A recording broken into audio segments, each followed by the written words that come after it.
Iyona ke guys le video ke eqala inkinga laphana kuma comment section kaLungelo ku TikTok. He posted this video.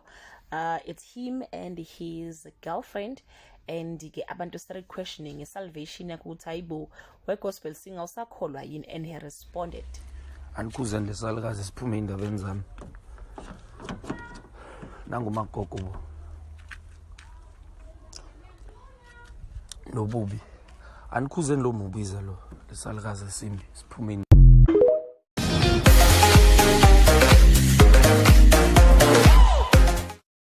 Hello everyone, welcome back to Sunny Live Trend. Thank you so much guys for tuning in. Well guys, bengilaphana ku TikTok ngahlangana lenceke ke iphendula ama comment abantu who are judging him ngokuveza igirlfriend yakhe on social media.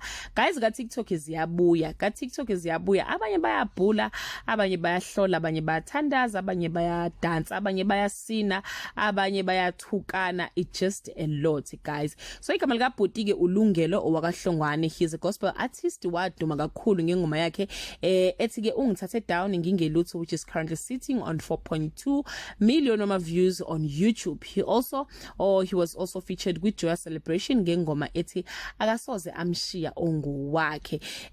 uLungelo guys is very anointed guys, mangabe cula uyezwakala nabantu futhi bayamthanda kakhulu. You can just tell with ama comment lapha yana ke kuma video akho ukuthi abantu bayabusiseka kakhulu. Manje guys, inceke ke ngazi uthi ke izitholele ugirlfriend, izitholele upartner, and ama followers ke akhe lapha ku TikTok started questioning isalvation yakhe. Wayilahla ukuthi ke alokhe baphendula ke ebathuka, wagcina ukuthi abaphume kuye mayiwile uwile, okusalayo uyamthanda lo sisi.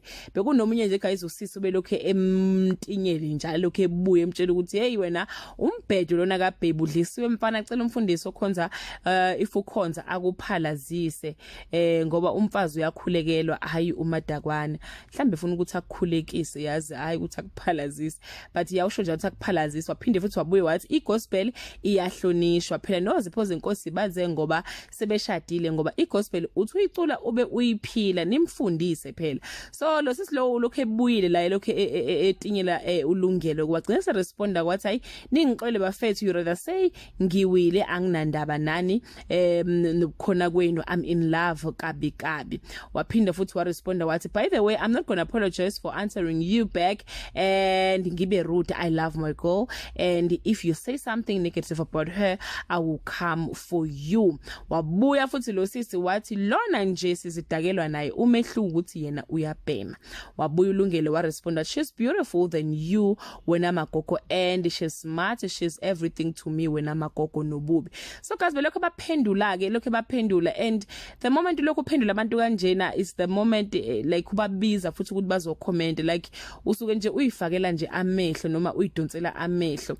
Akukho lula ke guys ukuba ke ipublic figure, especially uma ngabe ke ucula umculo wegospel, because abantu banendlela abacanga ukuthi kumele uziphathe ngayo, and it's always advisable, noma mina ngiya advise ukuthi nje uma ngabe uthola ama negative comment ungawaphenduli, ngoba kucese kuwena umuntu omubi usushe nezinto ubungafisa ukuthi ungazisho.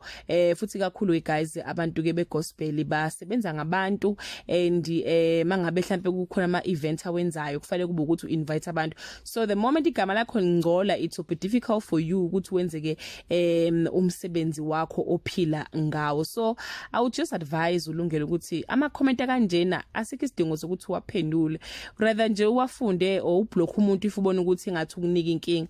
But ke guys ugcine ephendula kanjalo ngabona futhi ayiqala nokukhathala ngoba lo sisi belokho ebuyileke nje uyabona. So asazi ke bakithi ake ngibuze kuwena ukuthi ke unayo inkinga with what uLungelo did, or wena athile ama expectations akho uma ngabe umuntu ke ecula umculo wekholo ufuna ukumbona eseshadile ungazombona date, what are your expectations when it comes to that, ukuthi ufunwa guys uthini wakho umbono ngale ndaba lena, noma nawe uhambisana lo sisi ukuthi hayibo ivangeli uthulicula ube uliphila. So guys, that's all I have for today. Do leave your comment below and share your opinion. Bye.